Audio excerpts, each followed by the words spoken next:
Felicito a los hermanos que estuvieron enlazados. Les comento, hermanos, que jueves a jueves vamos a estar transmitiendo para que los hermanos que le doy la bienvenida, los hermanos de Villahermosa también, hermanos desde Villahermosa, nos están acompañando desde la capital, desde la ciudad capital. Hay una familia también, hermanos, en Cobán que está siempre con nosotros. Y el Señor habló en una ocasión que iba a mandar gente de muy lejos, pero no me imaginé qué tan lejos eran, porque tenemos hasta de Nicaragua, de Honduras, de El Salvador. No creo que haya de El Salvador, alguien que levante la mano de El Salvador. De Honduras, hermanos, levante la mano. ¿Quién es de Honduras aquí? Nicaragua, levante la mano. Ay, los hermanos enamorados no están presentes. Hermana, hay una hermana que es de El Salvador, que hoy no vino, es la hermana Evelyn. ¿Estoy mal? ¿Verdad que sí? Hermana Evelyn es de El Salvador. Casi de toda Centroamérica tenemos aquí, hermano. Así que qué alegre, hermanos, estar en la casa del Señor. Le doy la bienvenida, como les decía, a los hermanos que nos visitan de muy lejos, que hacen ese esfuerzo. Imagínense, hermanos, el esfuerzo que hacen, que sean ejemplo para todos. Por favor, que sea ejemplo para todos, porque es algo que tiene que nacer. Solo Dios hace eso. Pues les decía, hermanos, pues voy a tener les voy a poner el tema en la pantalla. Ahí está. No sé si puede alcanzar a leer. El formón y el carpintero. Ese es el tema de hoy. No va a entender por qué. ¿Usted sabe qué es el formón? Si no entiende qué es el formón, ese es el cincel que usan los carpinteros. Hermano Candes, si está presente, él me va a entender. Si alguna vez ha trabajado con madera, hermanos, eso es lo que moldea muchas veces la madera, lo que le hace los adornos y moldea la madera. Y el tema es el formón y el carpintero. No hay carpintero sin formón y formón sin carpintero. Tienen que ir los dos de la mano. Y tiene que ver mucho relacionado a nacer de nuevo. Vamos a leer, por favor, hermanos, y voy a tomar la referencia de lo que nosotros como en vida, como la vida cristiana, iglesia, como iglesia que somos y como hijos de Dios que somos, nacemos de nuevo. Todas las cosas viejas pasaron. Quiere decir de que ahí volvemos a nacer. ¿Cómo somos? Como unos bebés. Pero un bebé no nace como adulto, nace en forma de bebé. Entonces usted nace en Cristo, pero nace como un bebé. Y debemos aprender en el camino a ir desarrollándonos como cristianos. Entonces usted tiene ya la salvación, mas no tiene la madurez todavía. Esa madurez se va formando, los músculos, todos los músculos para caminar, para andar en la vida cristiana se va a ir formando en el camino. ¿Está conmigo? Entonces, hermanos, es importante que entendamos quién es el carpintero, quién lleva el cincel en la mano. Que entendamos de que cuando él dice en Filipenses 1:6, el que empieza la obra en vosotros la perfeccionará. Amén. Entonces, ahí empieza, hermanos, estamos viendo a un bebé. Y en ese momento ese bebé empieza a tomar forma. Por eso un cristiano de 20 años, un cristiano de 10 años, un cristiano de 5 años y un cristiano de 2 meses, hermanos, no tienen la misma, son salvos, porque son salvos uno de 20 o uno de un día o de un minuto de haber recibido a Cristo, son salvos, pero no tienen la misma madurez, o no deberían de tener la misma madurez. ¿Está conmigo? No deberían de tener la misma madurez, porque nosotros estamos en un proceso entre el formón y el carpintero. Entonces, si usted es cristiano de hace 10, 15, 20 años, hermanos, deberíamos de ya ser maduros. Ya no deberíamos de comportarnos como niños en la fe. Ahora, ¿cómo se distingue un niño y un adulto en la fe? Hermanos, el niño en la fe muchas veces pone la mirada en el hombre. Pone la mirada en el que está a la par. Pone la mirada en el pastor, en el líder, o en el que está en la puerta quizá, recibiéndolo. Dice, me recibieron mal, yo ya no vuelvo a venir a esa iglesia. O me hicieron una mala cara, yo ya no vuelvo a ir a esa iglesia. Se empieza a ver la inmadurez que existe en el corazón de ese cristiano. ¿Por qué? Porque no es maduro, está en formación. Pero un cristiano que está sólido, que es adulto en la fe, que ha desarrollado su fe, no se deja llevar por lo que dice el Señor. Puesta la mirada en Cristo, puesta la mirada en Cristo, que es nuestra meta, ese es nuestro galardón, ser como Cristo, no la mirada en el hombre, no la mirada en el que está a la par de nosotros, la mirada en Cristo. porque el que está al lado suyo le va a fallar. Yo le puedo fallar, pero hay alguien que jamás nos va a fallar. Usted me puede fallar, pero hay alguien que jamás nos va a fallar, aunque le fallemos muchas veces. Esa es la longanimidad de Dios. Él es inmovible en las promesas que le hizo. Entonces, iglesia, debemos aprender a madurar y debemos aprender el proceso del formón en la mano del carpintero. Eso es lo más doloroso que puede haber. Si se da cuenta cómo está formando la madera, eso es lo más doloroso. Y muchas veces el Señor va a tomar el cincel, el formón en su mano y va a empezar a moldearlo. Y va a empezar a quitar las impurezas, las asperezas, lo que estorba esa madera para que tome la forma que Él quiere. No la que usted quiere, no la que el pastor quiere, no la que el vecino o su familia quiere, la que Dios quiere en su vida. Y voy a tomar el ejemplo de Pedro y el proceso de madurez en el cual Pedro fue creciendo de grado en grado su madurez. Vamos a iniciar con Lucas 5 y 10, por favor. 5, versículo 10.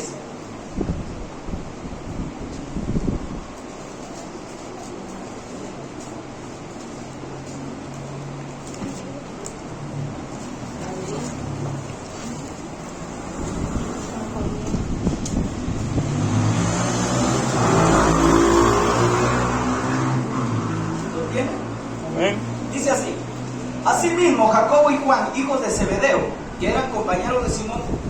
Pero Jesús dijo a Simón: no temas, desde ahora serás pescador de hombres.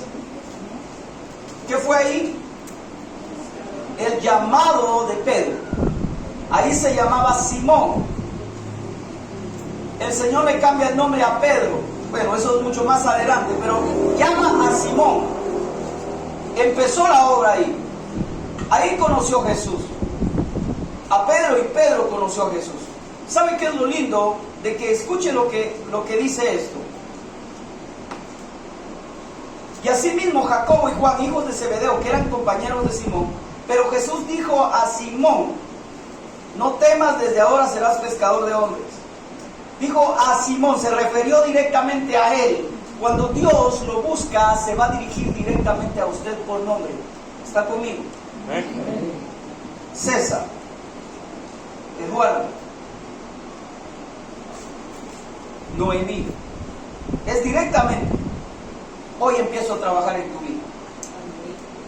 Ahí empezó el llamado de Pedro. Ahí empezó, él nació ahí. Él nació de nuevo ahí. Ahora escuche quién era Pedro. Un simple pescador sin letra ni una buena posición social. Alguien común y corriente, no tenía nada de importancia a la vista humana. No era alguien del sobrenombre o alguien importante o alguien de una posición de nobles. No, iglesia, o una posición de un estatus social alto. No, iglesia, era un pescador. Era la profesión más, se podría decir, una de las más humildes. Porque donde se miraba era, imagínense ese trabajo. Yo no sé si usted ha visto el trabajo de un pescador. Hermanos, ellos viven del día a día, de lo que pescan ese día. Si hay pesca, comen. Si no hay pesca, no comen. Nosotros hemos tenido la experiencia de estar compartiendo con familias que se dedican a la pesca en la costa sur. Hermanos, pasan unas necesidades bien terribles, bien fuertes.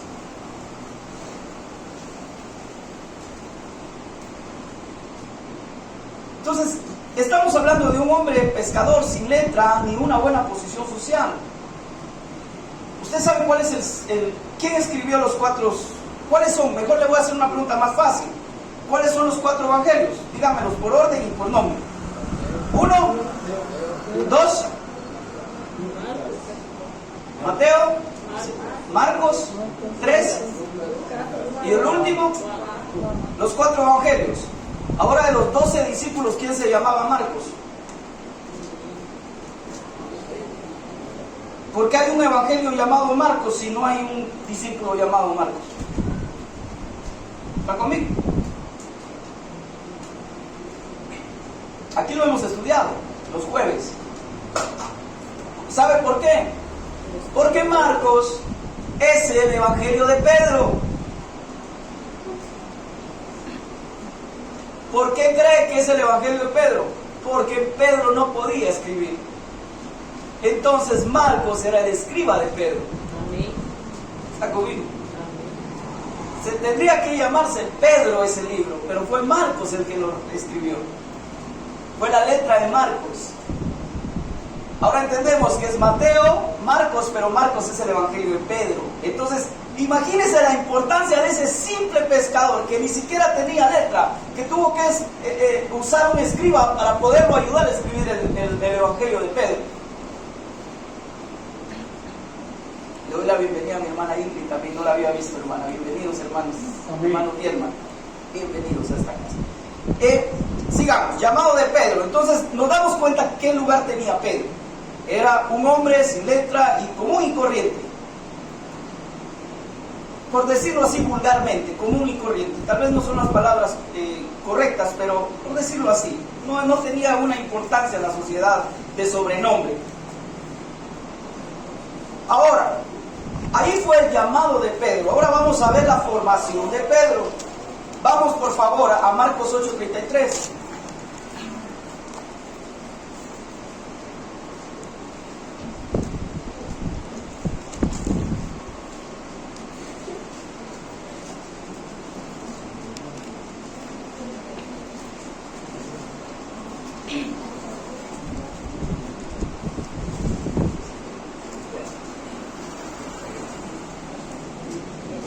Cuando lo tenga, dígame. Amén. Dice así la palabra del Señor: pero él volviéndose y mirándose a los discípulos, reprendió a Pedro. Ya no era Simón, ahí se llamaba Pedro. Pedro significa piedra, Petro o Petra, diciendo: quítate delante de mí, Satanás, porque no pones la mirada en las cosas de Dios, sino en lo de los hombres, en lo material.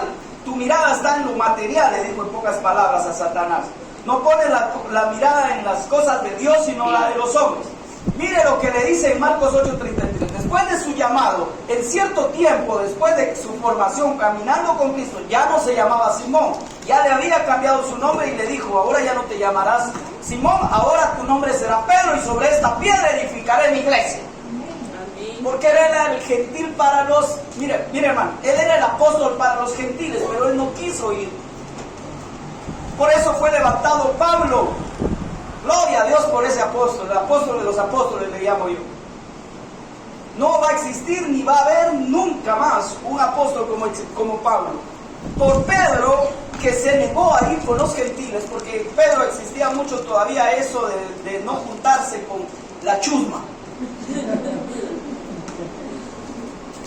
Pedro tenía muy arraigada la tradición judía y los judíos no se podían sentar a la par de un gentil. Entonces el Señor, por esas razones, Pedro le dijo: en ti edificaré mi iglesia, aunque él fue el que también le predicó a los gentiles, pero no llenó un continente como Pablo. Pablo llenó un continente en su ministerio. A nosotros nos cuesta llenar la colonia, ahora imagínense Pablo. ¿Está conmigo?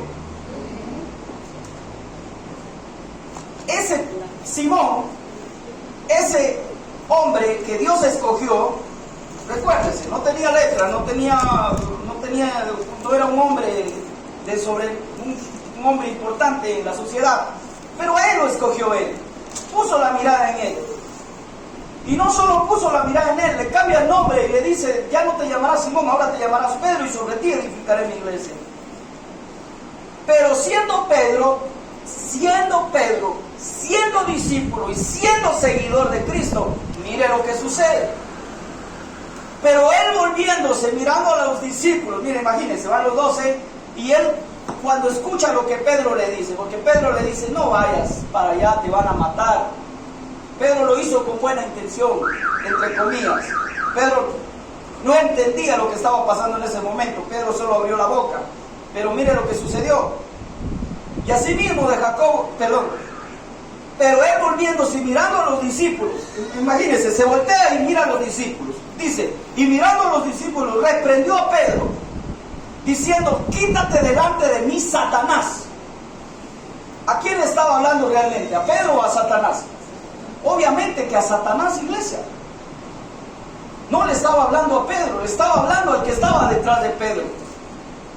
¿Con quién pelea usted muchas veces? ¿Con el vecino o con el que está detrás del vecino? ¿Con el hermano que le está haciendo la batalla o con el que está atrás de ese hermano? ¿O con el familiar que le está haciendo la batalla o con el que está atrás de esa? Hermano, siendo discípulo, siendo seguidor de Cristo, siendo, hermanos, el escogido de Dios, también llegó un momento donde el enemigo metió cizaña y lo usó en ese momento. Le falló al Señor. Entonces, ¿de qué nos admiramos si alguien nos falla? Si aún el discípulo que Cristo lo llamó, el enemigo lo usó. Quítate delante de mí, Satanás, porque no poner la mirada en las cosas de Dios, sino en las de los hombres. Imagínense la madurez también de los discípulos, porque yo escucho que alguien dice algo así, yo no me junto con esa persona. ¿Está conmigo? Este está endemoniado. Imagínense eso. Ese está endemoniado. Pero no, ellos tuvieron madurez porque ellos sabían a quién les habló, a quién le habló, a quién se dirigió. No fue a Pedro, fue el que estaba atrás de Pedro. Ahora, si usted lee la palabra de Dios, ya no vuelve a suceder algo igual. Algo aprendió Pedro ahí, que aún siendo discípulo, aún siendo llamado por Dios, él le falló en ese momento al Señor y fue utilizado por el enemigo. ¿Está conmigo, iglesia? ¿Amén? Hermanos, ¿cuántas veces quizás nos hemos dejado utilizar por el enemigo? ¿Está conmigo? Ha salido una palabra de nuestra boca que después nos arrepentimos y decimos, es que no era yo el que habló, es que yo no soy así. ¿Está conmigo? Quizá en algún momento ha dicho, pero ¿qué salió de mi boca? ¿O qué dije? Ofendí, lastimé, pero yo no soy así, ¿qué pasó conmigo? Quizá en esos momentos fuimos utilizados por el enemigo. No le voy a decir se endemonió y estaba... No, hermano, solo fue influenciado por un momento por el enemigo. Entonces no se sorprenda, hermano, si en algún momento algún hermano se le revela o hace algo y no se moleste, no se enoje ni se frustre. Hermanos, si aún Pedro, ¿cuánto más nosotros? ¿Está conmigo? El proceso del carpintero, ahí va formando a ese Pedro con el formón, ahí va formándolo, va dándole forma.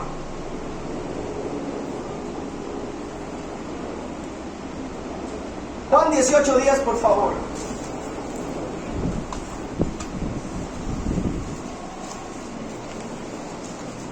Yo sé que aquí van a decir muchos amén con este versículo.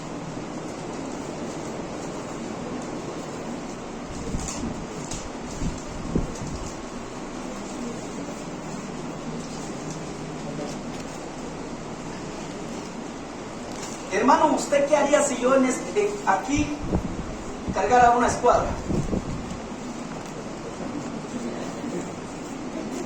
Todos aceptan a Cristo.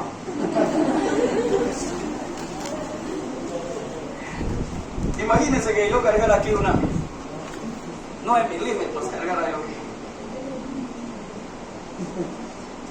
Voy a poner este ejemplo. ¿Usted qué pensaría de mí? Que yo estoy predicando aquí arriba, yo tengo una pistola en mis... ¿Qué pensaría de mí? ¿Verdad? Hermano, como dijo una vez, y eso es verídico, hermano, dijo un pastor, hermano, yo soy cristiano, pero mi pistola todavía no ha aceptado.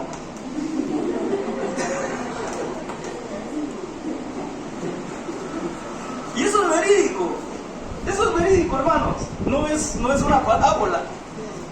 Hermanos, le digo, escuche lo que dice Juan. Entonces Simón Pedro, que tenía una espada, ¿qué hacía Pedro con una espada, iglesia? ¿Qué hacía Pedro con una espada? 3 años caminando con Jesús, hablando Jesús del amor. Ámense los unos a los otros, perdónense, si te dan una bofetada pon la otra, si te quitan la camisa también dale la chamarra. Hablando 3 años de amor, el amor es todo, lo puede, yo soy el amor. Él lo explicaba, imagínense las enseñanzas de Jesús y nos dejó esas perlas. ¿Cuánto más estar a la paz de Jesús? Que Él era el amor. ¿Qué hacía Pedro con una espada?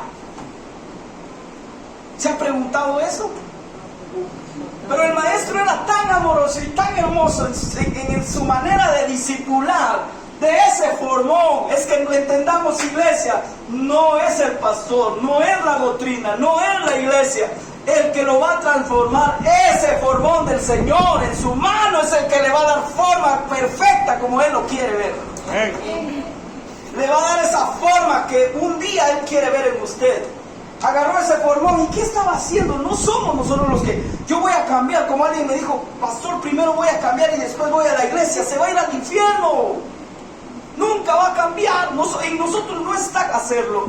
No tenemos la potestad, la fuerza de poder cambiarnos. Solo Dios, como lo cantábamos, solo Dios hace al hombre feliz. Solo Él, iglesia, no hay otro, no hay nada más. Entonces, ¿qué dice aquí la palabra? Entonces Simón Pedro, que tenía una espada, la desenvainó e hirió al siervo del sumo sacerdote y le cortó la oreja derecha, y el siervo se llamaba Malco. Ahora le digo, vuelvo a preguntar, ¿qué hacía con una espada Pedro? Siendo un discípulo de Jesús, hablando de amor, ¿qué pensarían los demás si él andaba armado? Ahora le explico, iglesia. En el tiempo de Jesús, tener una espada es como tener una arma en la cintura. Usted no carga una espada para cortar el monte, no es un machete, era una espada. Y los únicos que utilizaban espadas eran los soldados romanos. Esa era una arma de defensa personal. Ahí no existían armas, hermanos, de pólvora, existían espadas. Y las espadas en ese tiempo no eran fáciles de conseguir, se forjaban a mano, no eran baratas también. Es como en el tiempo de hoy. Usted quiere, es que yo tengo una arma para defensa personal. ¿Para qué compra usted una arma? A que me tengan miedo, ahí la carga usted, y hasta así hace así. Miren, la pastola. Hermanos, ahí en Oriente se mira mucho eso.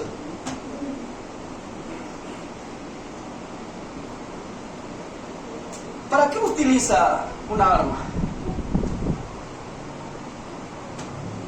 Pues, si usted va a cargar un arma es para defenderse, para que en algún momento se siente amenazado, pues si hay que volarle la cabeza a alguien, se la volamos, dijo Pedro. Aquí, pan, se le deja ir. Imagínense, era un soldado el que llegó.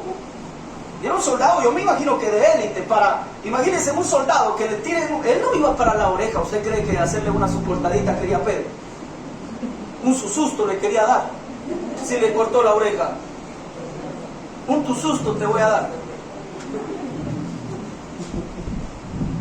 O él le dijo, te voy a machetear si te metes con nosotros. No, ni dijo nada, solo la sacó y ¡pache! El machetazo. Y la oreja por allá. Pedro era una persona impulsiva y también era una persona vengativa. Por eso le dije que en este versículo íbamos a hacer muchos amén. Era una persona muy impulsiva. Hermanos, el carácter de Pedro era así. ¿Por qué tomé en el ejemplo de Formón y el carpintero Pedro? Porque Pedro, de los discípulos, fue el más duro de formar. Está conmigo. Ni Tomás el incrédulo. Tomás le dice, ¿eres tú el Cristo? Sí, yo soy. Déjame meter el dedo en el hueco de tu mano para saber si eres tú. El maestro le tuvo que acercar la mano y, sí eres tú. Ni Tomás era tan duro como Pedro. Pedro era testarudo, era impulsivo y era vengativo. Mire el carácter de Pedro. ¿A quién escogió el Señor? Mire sobre quién puso su mirada el Señor. Usted no se menosprecie si el Señor lo llamó. No se sienta fracasado si tropieza. No se sienta, hermanos, derrotado si en algún momento las cosas no están saliendo como usted cree. Es el formón y el carpintero en su vida. Está dejando pasarlo por momentos que duelen, porque eso duele, iglesia. Esas asperezas serán quitadas y duelen. El orgullo, el ego, ese espíritu de venganza, ese espíritu impulsivo que tenía Pedro, el Señor lo estaba limando, le estaba dando forma a ese discípulo. ¿Está conmigo, iglesia? Entonces Simón Pedro, que tenía una espada, la desenvainó y hirió al siervo del sumo sacerdote y le cortó la oreja derecha. Y el siervo se llamaba Malco, un hombre impulsivo y vengativo. Imagínense las características de Pedro. Ya vimos una. Era una persona sin renombre en la ciudad, un simple pescador. Segundo, fue utilizado en una ocasión por el mismo Satanás. Ninguno de los 12 fue usado como Pedro, por Satanás. Si usted lee todos los evangelios, no hay ningún discípulo que haya sido utilizado, del cual Cristo le haya dicho: te reprendo, Satanás, como a Pedro. De los 12, ni siquiera Judas.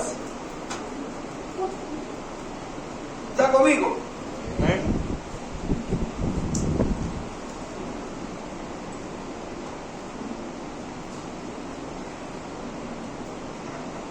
Mateo 26:73.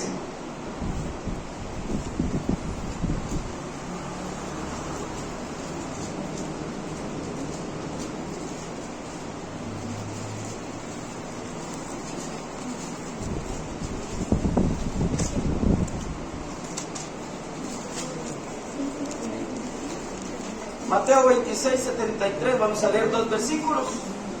Dice así la palabra del Señor: un poco después, acercándose los que por ahí estaban, dijeron a Pedro: verdaderamente tú eres de ellos, porque aún tu manera de hablar te descubre. ¿Cómo se conoció a Pedro?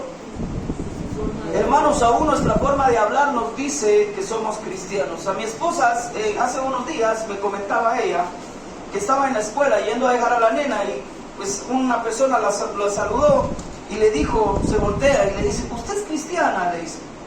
Sí, le dice ella, sí, somos cristianos con mi esposo, somos una familia cristiana, le dice mi esposa. Entonces yo estaba en el vehículo esperando a los nenes, ella salió a recibir a mis nenes en la escuela, y la persona le dice: ¿sabe por qué se lo digo? ¿Por qué fue? Por la forma de hablar. Ni siquiera le dijo, tampoco llegó: gloria a Dios, qué maravilloso día, el Señor es santo. No, hermano, no llegó así. No llegó así. Pero la forma de hablar de nosotros nos delata que hay en nuestro corazón, porque dice la palabra que la abundancia del corazón, háblala. Si está lleno de Dios, ¿qué va a hablar su boca? De Dios. Va a hablar amor, va a hablar comprensión, su forma de hablar lo va a delatar. Entonces le dicen a mi esposo: usted es cristiana. ¿Por qué? Por su forma de hablar se conoce. Entonces imagínense, nuestra forma de hablar nos delata. La forma de hablar de Pedro lo delató ahí. Verdaderamente tú eres de ellos, porque aún tu manera de hablar te descubre. Entonces él comenzó a maldecir. ¡Wow! Si usted lee la versión Kadosh, hermanos, si usted se va al griego de la traducción original, ¿sabe qué es lo que? La versión Reina Valera la suavizó, pero la versión real, o la palabra real que dice y él maldijo ahí, no dice y él maldijo, dice aquí. Dice: entonces él comenzó a maldecir y a jugar: no conozco a este hombre. Escuche lo que dice la versión Kadosh. La versión Kadosh dice: y maldijo a ese hombre, y dijo: yo no conozco a ese maldito.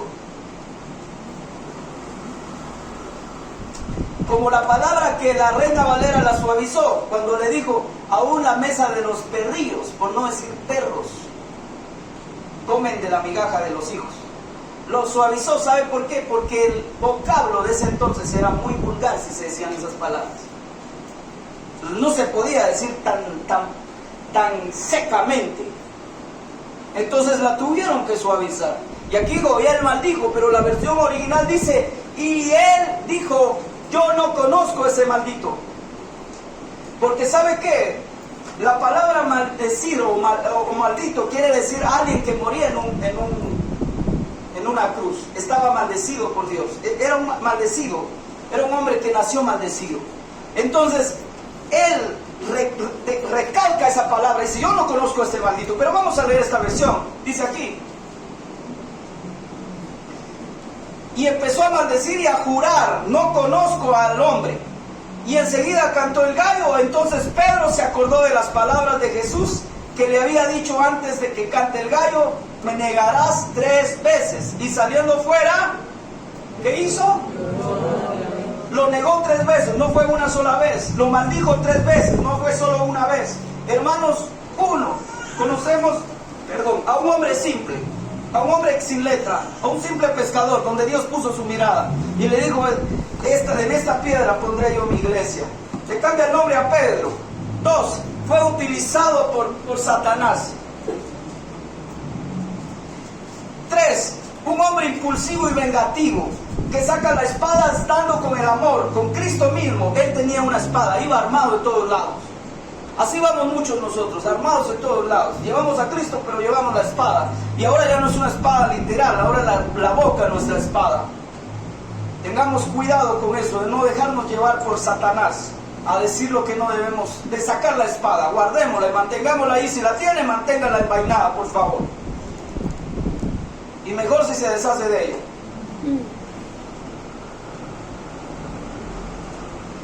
4, negó más de una vez a Jesús, lo que estamos leyendo. Negó 3 veces a Jesús, pero no solo lo negó, como le explicaba. Hermanos, la Biblia nos dice que él lo negó, pero realmente él lo maldice también. Yo no conozco a ese maldito, y juro que no conozco a ese maldito. Hermano, qué fuerte se escucha, pero es la realidad. Al pan, pan y al vino, vino. Aunque suene muy cruel o muy seco, hermanos, así es la realidad. Pedro por eso sale y llora amargamente. Ahora, mire la diferencia entre Judas y Pedro. ¿Qué hizo Judas? ¿Se arrepintió? Si Judas hubiera corrido a los pies de la cruz en ese mismo momento, el Señor le dice, te perdono. Pero él escogió otro rumbo. Ahora Pedro, ¿qué hizo? Lloró amargamente. Hermanos, llorar amargamente, imagínense eso. Yo no sé si a usted le ha tocado vivirlo. Llorar con amargura, no llorar como las lágrimas cuando uno está en la presencia de Dios, que no son de amargura, son lágrimas de arrepentimiento, son lágrimas de que nos están purificando, y muchas veces son lágrimas de gozo. Pero hermanos, estas lágrimas de Pedro eran de amargura. Él fue confrontado, se acordó que negó a su maestro. 3 años caminó con él. No solo fue utilizado por Satanás, no solo sacó la espada para quitarle la oreja cuando él hablaba de amor, cuando él miraba milagros, prodigios, vio muertos resucitar. Estuvo cuando Lázaro fue resucitado. Estuvo en los 27 milagros de Jesús, que están escritos en la palabra, pero dice la palabra que Juan dice que no existiría libro alguno no caberían los libros, lo que Jesús hizo aquí en la tierra. Bueno, ese es otro tema, pero vamos, iglesia. Este hombre que negó 3 veces a Jesús, lo maldijo 3 veces, este mismo hombre, él sin darse cuenta, el Señor Jesús lo estaba formando. Esos procesos que Pedro pasó eran parte de este proceso. El formón y el carpintero. Lo que estés pasando en tu vida, quizás has tenido un fracaso, es parte del proceso de tu formación. Quizás has dicho, ya no quiero más, estoy sin fuerzas, sin ánimos, todo me está yendo mal. Dios, me abandonaste, me dejaste, Señor, te he fallado 1, 2, 3 veces, 4, 5 veces. Yo ya no quiero, es por gusto. Hermano, recuérdese esto. Está en un proceso. El que empezó la obra, la perfeccionará. Dice así la palabra del Señor. Vamos a terminar con esto. Hechos 2, 38 al 41. Ya muchos años después. Ya no estamos hablando de 3 años. Recuérdense que 3 años discipulado por Jesús lo negó.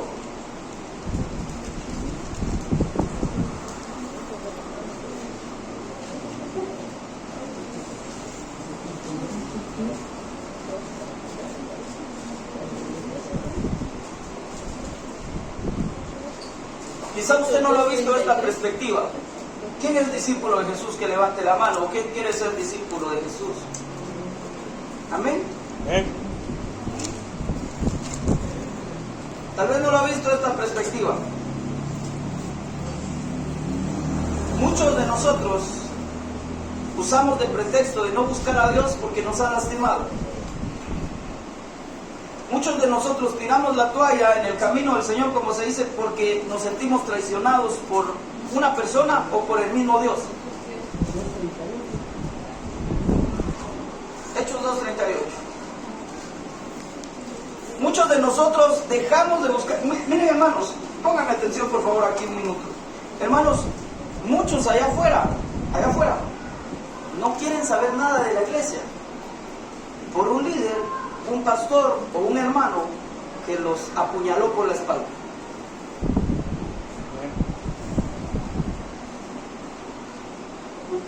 ¿Está conmigo?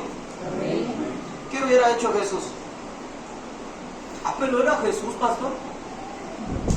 Él tenía que perdonar a fuerza. Hermano, si usted es discípulo de Jesús, si Jesús murió crucificado, usted no espere nada menos. ¿Está conmigo? Si Jesús murió crucificado, si nuestro maestro, si mi maestro murió en una cruz, escupido, le arrancaron la barba, se burlaron de él, yo no espero nada menos. Entonces, que sus expectativas no estén aquí. Bájelas un poquito, por favor. ¿Conmigo? Es que cuando yo esté buscando de Dios, hermano, bájese un poquito el mosh. Porque si nuestro maestro murió crucificado, no espere aplausos ni chupos.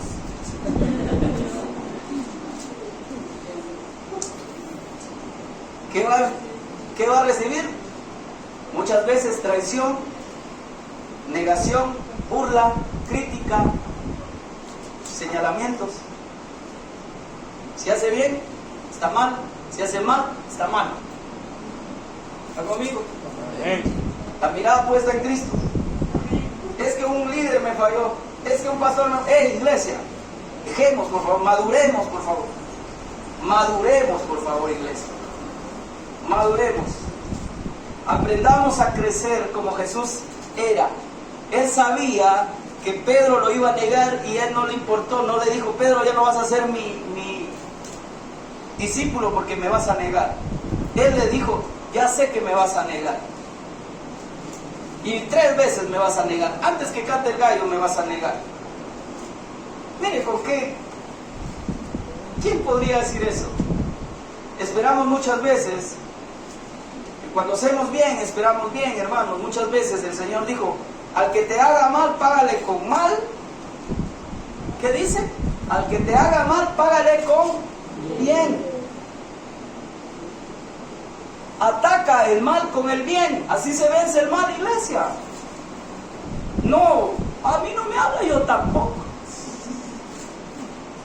Me tira el pelo y yo 2 veces. Al doble.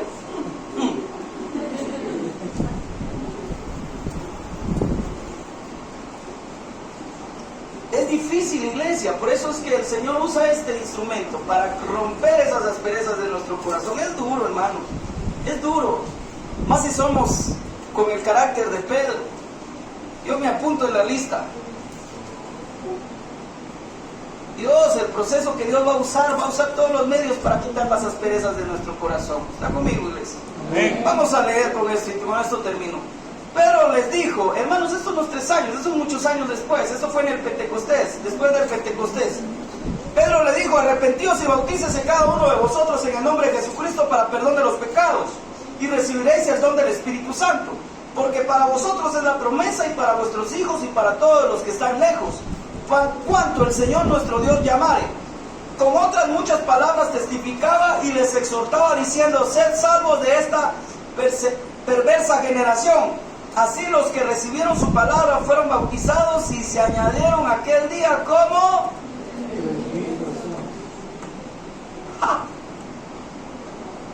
En la primera prédica de Pedro se convirtieron 3,000.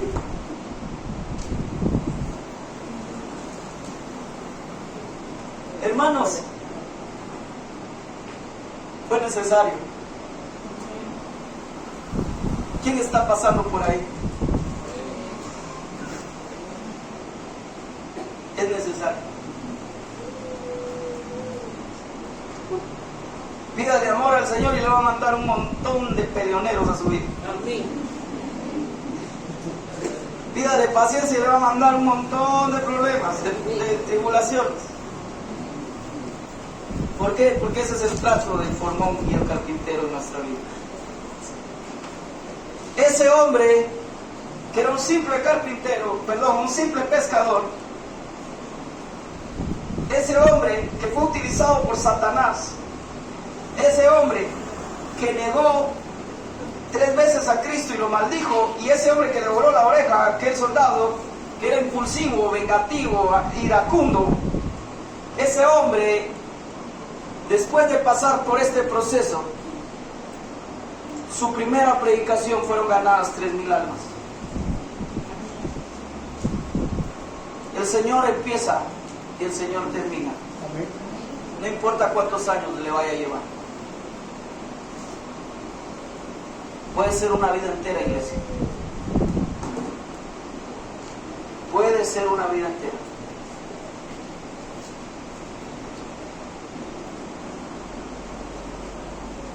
Hay algo que me impresiona de esto. No tengo la cita, pero se la voy a parafrasear. Yo sé que usted la sabe, en algún momento la hemos estudiado. ¿Recuerda cuando Pedro lo iban a matar? ¿Usted sabe la muerte de Pedro? ¿Cómo murió Pedro?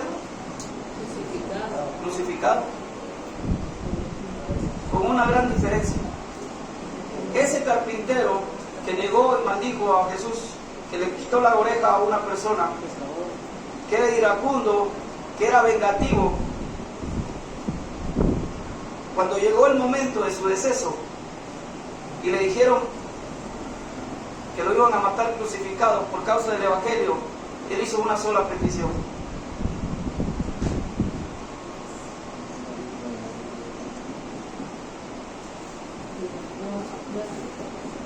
esto cambia la perspectiva de cualquier hermano. Yo quisiera que desde hoy usted cambie la perspectiva del rumbo de su vida.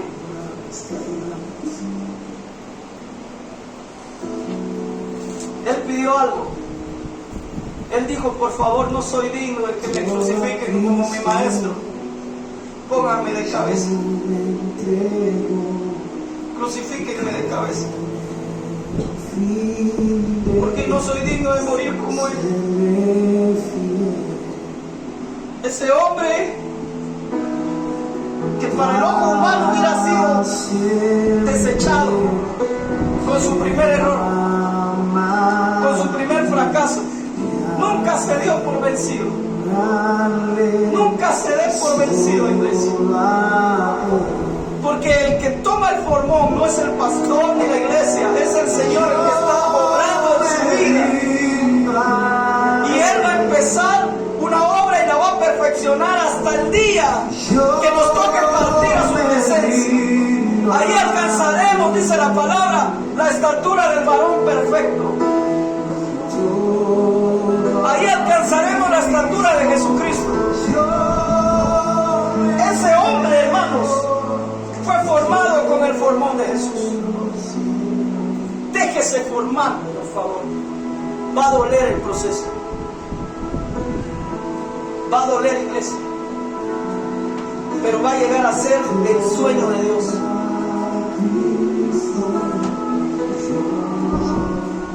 Usted es el sueño de Dios. Usted es barro en sus manos. Y Él tiene una visión de usted en sus manos. Y dice: serás una vasija de bendición. Serás un vaso con el cual beberán muchos. Pero tiene asperezas. Y Él en sus manos lo está formando. Ese es usted. Dios tiene un sueño en su corazón. Pero ese vaso perfecto que debe de beber a muchos. Póngase de pie, iglesia. Por eso este cántico me encanta porque es una verdad tan absoluta. Cuando le decimos, Señor, nos rendimos a ti, le estamos diciendo, Señor,